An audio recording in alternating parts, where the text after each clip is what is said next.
Welcome to the Invite Health podcast, where our degreed healthcare professionals are excited to offer you the most important health and wellness information you need to make informed choices about your health. You can learn more about the products discussed in each of these episodes and all that Invite Health has to offer at www.invitehealth.com/podcast. First-time customers can use promo code podcast at checkout for an additional 15% off your first purchase. Let's get started.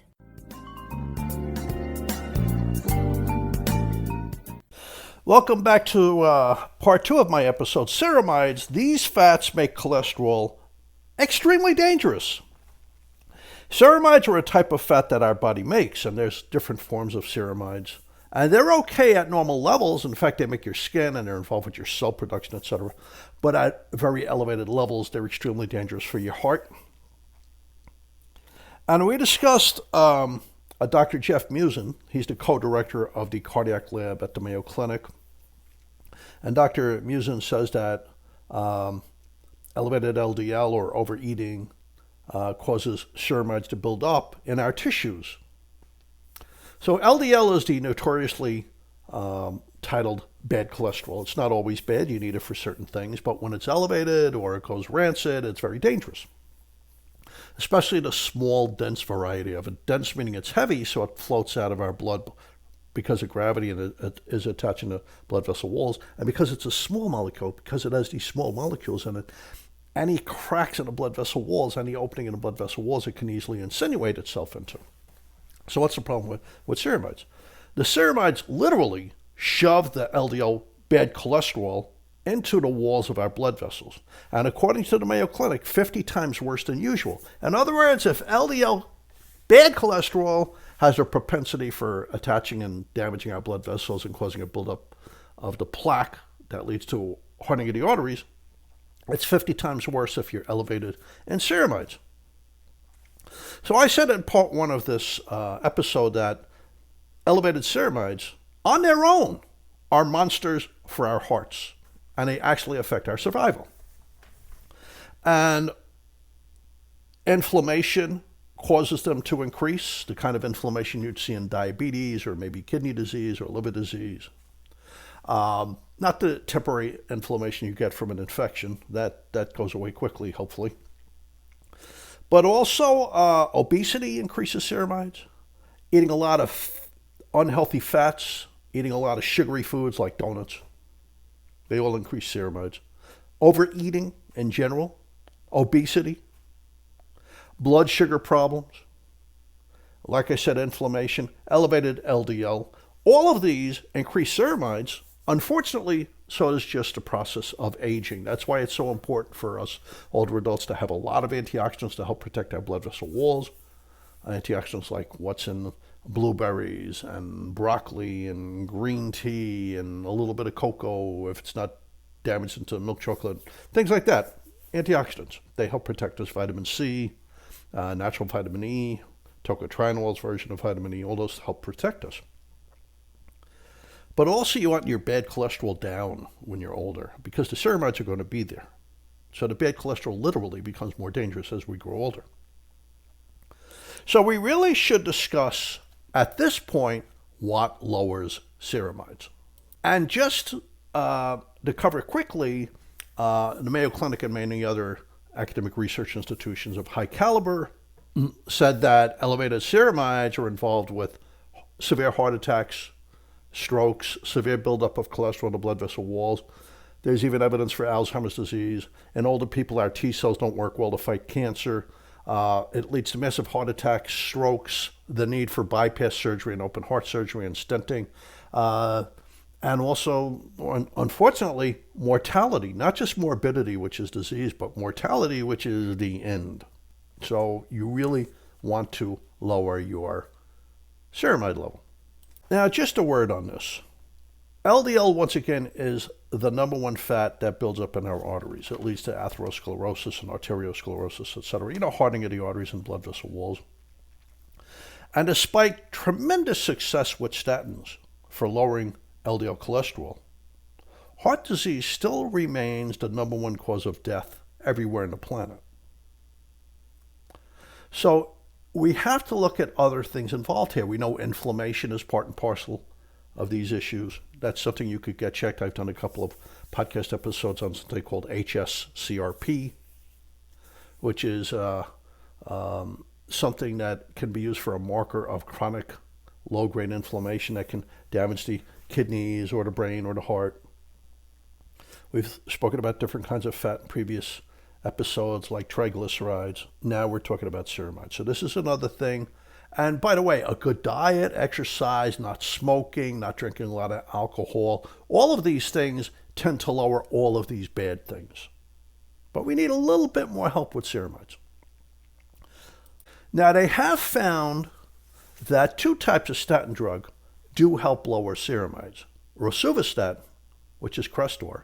If I had to take a statin, that's the one I would take. I would take about 5 milligrams a day, because 5 milligrams a day doesn't seem to be a problem. It doesn't tend to make people fatigued. It doesn't have an effect on the liver, anything like that. It seems to be fine. And it does a great job of pushing down the bad cholesterol. It a tiny bit raises the good cholesterol, but not very significantly.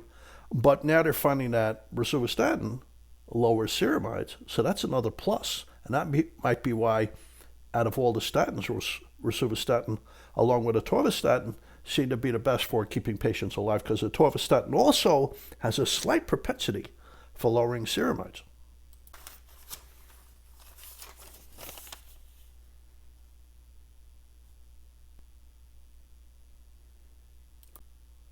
When you look at evidence of something helping, you always want to look at the cell evidence. You always want to look at animal evidence if the animals are not being mistreated or being put in pain, etc. So these are researchers from Spain, a bunch of different academic research institutions in Spain. And by the way, if you've never been to Spain, it's a gorgeous country, and the history and the architecture and the food is just amazing. And the art's amazing. In any event, getting back to the podcast episode, researchers from Spain published their findings in the journal Food and Function. And they were feeding animals a lot of fats and sugar. So that's not a terrible thing. It's not like they were torturing the animals. They were feeding the animals fats and sugars. And they saw that ceramide levels were increasing. So they gave them fish oils in their chow, and they found that the ceramide levels were dropping. And this is not the only evidence. There's mounting evidence now, accruing evidence that fish oils lower ceramides. So that's another feather in the cap of fish oils. We know that fish oils do help preserve muscle and bone. They are healthy for women's breasts and your colon. They're certainly healthy for your heart. They lower the risk of sudden cardiac death, which is amazing. And they're fantastic for your brain, and they're needed by your eyeballs. They need it for color vision and fine vision. They need it for memory and a good mood, mental health issues. So fish oils are really good supplements. Just make sure you get a really high quality fish oil because you want it to be fresh and clean. So as the ceramide levels dropped in these animals, the ability to control their blood sugar improved. In part one of this episode, we spoke about ceramides being part and parcel of blood sugar issues. So here we have animal evidence that the animals that were becoming chunky and their cholesterol was going up and everything was going up, and their ceramides were going up, and they were losing control of their blood sugar, which is leading towards diabetes in the animals. Simply giving them fish oils lowered ceramides, and they could see a direct connection. As ceramide levels dropped, blood sugar control improved. So the Karolinska Institute is kind of like our Tufts University or our Johns Hopkins. They do a lot of high-quality research. The Karolinska Institute's in Stockholm, Sweden. They hand out different Nobel Prizes for medicine and physiology, I believe. But they hand out several Nobel Prizes. So they're highly regarded. And they worked with the University of Bergen, which is in Norway, and they published their findings in the journal Lipids in Health and Disease. And they gave mice, once again mice, a high-fat diet, which is not a terrible thing. They're not torturing the mice. They're not in pain or anything. They didn't cut off their tail. So they gave mice a high-fat diet. And they found that ceramide levels were increasing. So then they gave some of the mice fish oils or krill oil, And both of them were lowering ceramide levels. Fish oils lowered ceramide levels, but the krill oil at equal dosages was superior to fish oils for lowering the level of ceramides. I'm glad I take 2 krill oil every day with my breakfast. Just so happens my wife and I do have a lot of fish, a lot of different kinds of fish, but I still take the krill every morning because you want that DHA for your memory, you want the EPA DHA for your brain, and you want it for your eyeballs. Additionally, krill oil has a little bit of DPA, which is amazing for the heart. And krill oil has other things useful for the memory, like astaxanthin, phosphatides, and choline that gets into your brain. So I take krill. Fish oil's fine. I think it's a great supplement. I just prefer krill. So here's a study from Yale University School of Medicine and Howard Hughes Medical Institute. It's published in the American Journal of Physiology, Endocrinology, and Metabolism. And they found that fish oils, yes, they lower triglycerides, which is a greasy fat that when it's elevated, it's terrible for your heart, it's terrible for your liver, and it causes strokes. But besides lowering triglycerides, it lowered ceramide levels. And this led to correcting elevated blood sugar. So there's a connection now. You know, I didn't even do my intro. You know, my name's Jerry Hickey. I'm a nutritional pharmacist. And you can find all of the Invite episodes wherever you listen to podcasts, or just go to, for free, by the way, or just go to invitehealth.com/podcast, and you can get all of our podcasts all in one place. And you can also find Invite on Facebook, Twitter, and Instagram at Invite Health. So when you listen, if you could subscribe and leave a review, it would be helpful for us. But let's get back to this. I was so psyched about it, I didn't even do the intro. But that's okay. Who cares about the intro?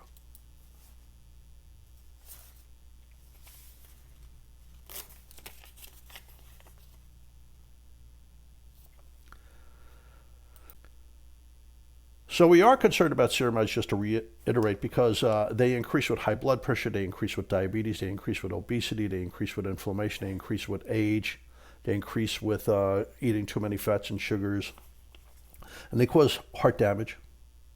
And if they're really elevated, they lead to fatal heart attacks.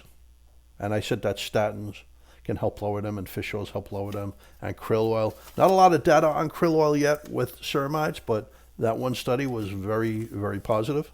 Oh, and by the way, besides several statins, atorvastatin and rosuvastatin, lowering your intake of bad fats and sugars helps lower ceramides.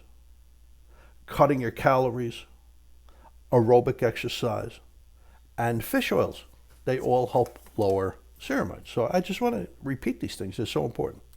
So eating incorrectly, especially if you overeat,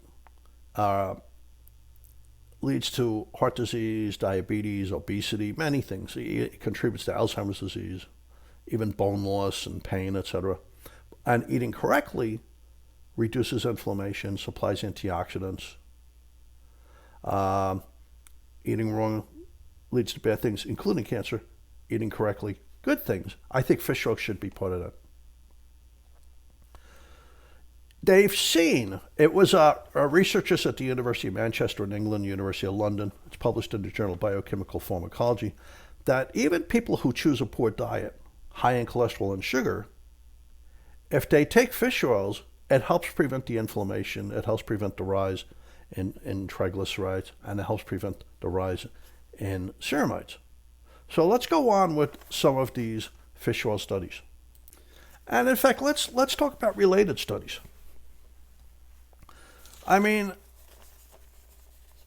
fish oils also lower the kind of inflammation related to overeating, related to diabetes, related to obesity. The FDA actually allows a health claim for fish oils with high blood pressure recently, and it's based on 70 different studies. So there's a new study from the journal Frontiers in Nutrition. It's a meta-analysis of 10 existing studies that fish oils help lower high blood pressure.